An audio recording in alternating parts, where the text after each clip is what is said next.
சென்ற காணொலியில் மேசராசியில் பிறந்தவருடைய பலனை பார்த்தோம். இந்த காணொலியில் ரிஷபராசியில் பிறந்தவர்களுடைய பலன் எப்படி இருக்கும்? ரிஷபராசிக்கு அதிபதி சுக்கிரன். அந்த சுக்கிரன் கலத்தர காரகன் அப்படின்னு சொல்கிறோம்.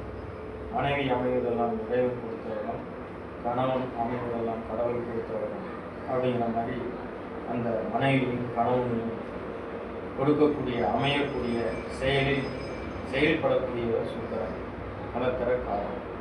அவரே ராசிக்கு அதிபதியாக வருவதனால லட்சுமி கடாட்சத்தை ஏற்படுத்தி கொடுக்கக்கூடியவரும் சுக்கிரனே.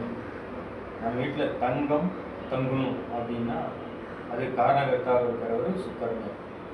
மேலும் இந்த ராசியில் பிறந்தவங்க கண்டிப்பாக கெஜெட்டட் ஆஃபீஸர், கிரீனிங்கில் கையெழுத்து போடக்கூடிய உயர் பதவியில் அமையவங்க அப்படிங்கிறது இன்னமே. மேலும் இவர்களுக்கு நாமம் அதிகமாகவே இருக்கும். அறிவு, புத்திக்கூர்மை எல்லாம் அதிகமாக இருக்கும். இவங்க சொல்லக்கூடிய அந்த சொல்லினுடைய பவர் ரொம்ப ஸ்ட்ராங்காக இருக்கும். சொல்வாக்கு அப்படின்னு சொல்லுவாங்க இல்லையா, அந்த சொல்வாக்கு இவங்களுக்கு மிகப்பெரிய ஒரு செல்வாக்கு. அந்த சொல்வன்மை நல்லா இருக்கிறதுனால மற்றவங்களுக்கு புத்தி சொன்னாங்கன்னா அது ஏற்றுக்கிற மாதிரி இருக்கும். மற்றவங்களுக்கு எல்லாம் இவங்க அட்வைஸ் பண்ணுவாங்க, அந்த அட்வைஸ் ஏற்றுக்கிற மாதிரி இருக்கும்.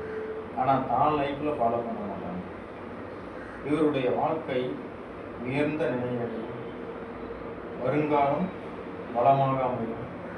ரிஷிபம் சுக்கிரனுடைய ஆதிக்கம், லட்சுமி கடாட்சம் நிறைந்திருக்கும் என்பது பின்னணி.